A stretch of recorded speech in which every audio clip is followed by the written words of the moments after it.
Lord ఈరోజు దేవుని వాగ్దానంగా 1 కొరింథీయులకు రాసిన పత్రిక 1వ అధ్యాయము 31వ వచనాన్ని చూసుకుందాం. ఆయన మనకు జ్ఞానమును, నీతియు, పరిశుద్ధతయు, విమోచనమునాయను.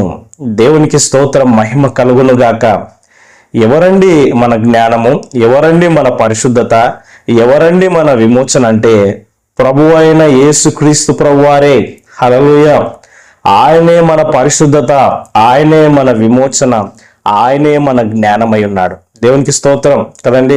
నా దగ్గర ఏమీ లేదండి పాస్టర్ గారు, నేను మంచి వ్యక్తిని కాదు, నేను ఒక పాపాత్ముని, పనికిరాని వ్యక్తిని, దేవుడు నన్ను ప్రేమించడం లేదు అని చాలా మంది అంటా ఉంటారు.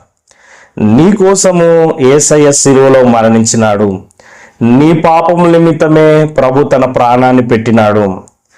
నీకు మరి ఒక విమోచన ఇచ్చినాడు. నీకు పాపము నుండి విమోచన ఇచ్చినాడు.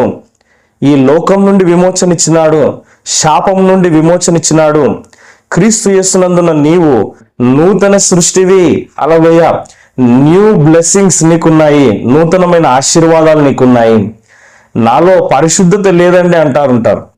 యేసయ్యనే నీ పరిశుద్ధత, ఆయనే నీతి అయి ఉన్నాడు.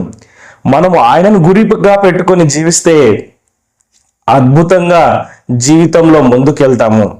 మన వైపు మనం చూసుకుంటే నేనే ఏదో గొప్పోణ్ణి, నేనే ఏదో చెయ్యాలి, దేవుడు నన్ను ఇష్టపడట్లేదు,